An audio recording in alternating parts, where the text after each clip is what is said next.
गूंदे हुए आटे को महफूज रखना हो तो इसे दूध के साफ खाली पैकेट में रखकर फ्रिज में रखें। काफ़ी देर तक ये आटा रोटियां बनाने के काम आ सकेगा। ऊनी कपड़े धोते वक्त 1 चाय का चमचा ग्रेसलीन डालकर धोएं। कपड़े सिकुड़ेंगे नहीं और अपनी गिठन बरकरार रखेंगे। लिबास में बटन टांकने के बाद दागों पर एक बेरंग नेल पॉलिश चिपका दें। बटन आसानी से टूटेंगे नहीं। बच्चों के कपड़ों में इस अमल की ज़्यादा ज़रूरत होती है। चावल और दाल अगर ज़्यादा लेकर स्टॉक कर लिए जाएं तो कीड़ा लग जाता है। अगर 2 या 3 तेज़पात डाल दें तो कीड़ा नहीं लगेगा। अक्सर कमीज़ धुलने के बाद उसका कॉलर पूरी तरह साफ़ नहीं होता। इसके लिए कमीज़ धोने से पहले थोड़ा सा शैम्पू कॉलर पर लगाकर रगड़ें, फिर कमीज़ धो लें। कॉलर बिल्कुल साफ़ हो जाएगा। कॉर्नफ्लोर दूध में मिलाकर पेस्ट बना लें और चेहरे पर लगाएं। हफ्ते में 2 बार ये करने से रंग गोरा होने लगेगा। धूप से झुलसी हुई जिल्द भी ठीक हो जाएगी। अक्सर लोगों को सफ़र के दौरान चक्कर और मतली की शिकायत होती है। इससे बचने के लिए सफ़र शुरू करने से पहले सूंठ का सफ़ूफ 2 या 3 चुटकी लेकर फाँक लें।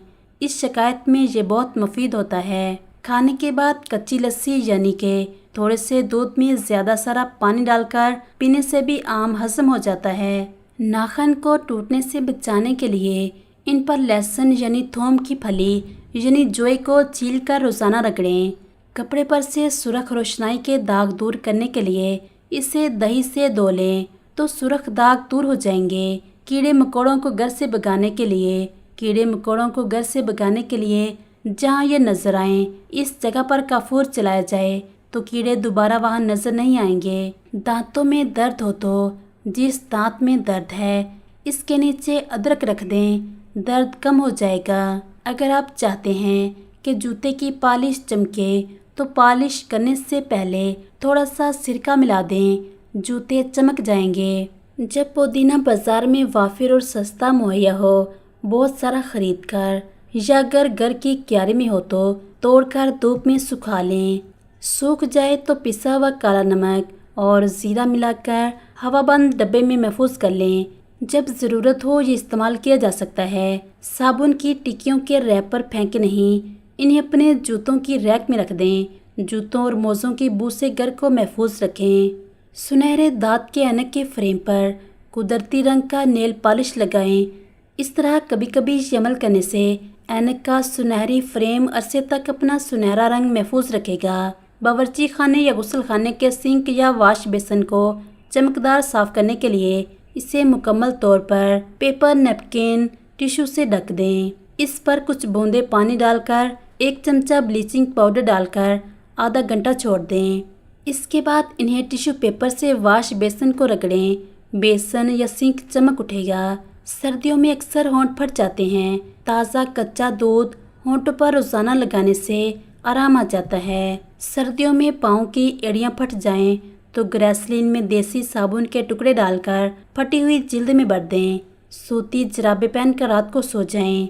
अगले रोज़ पाँव धो लें। कई रोज़ रात को ये टोटका दोहराएं। फटी हुई एड़ियाँ बिल्कुल मुलायम हो जाएंगी। कहवा में लीमू निचोड़कर पीने से थकावट दूर हो जाती है। आँखों की हिफाजत।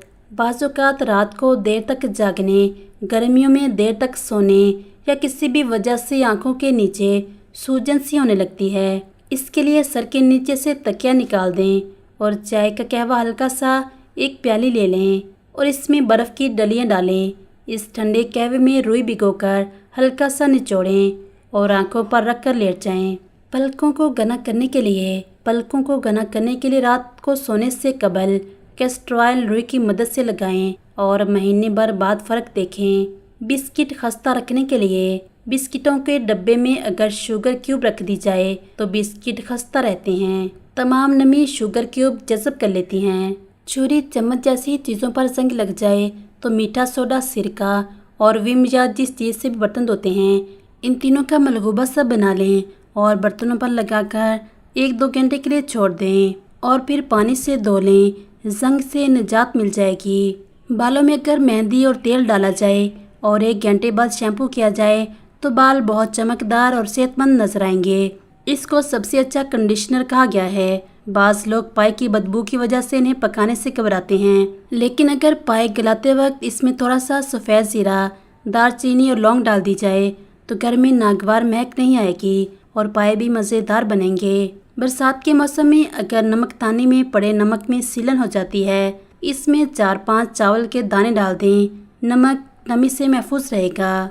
अक्सर लोग जब भी कोई चीज़ फ्राई करते हैं तो तेल की गर्माई का अंदाज़ा नहीं कर पाते।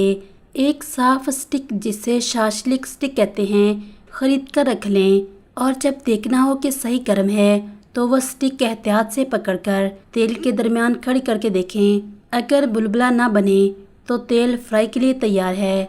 अंडों को उबालने के बाद इनका पानी ज़ाया न करें, बल्कि अपने पौधों को डाल दें। इनकी नशोनुमा में हैरत अंगेज़ इजाफा होगा।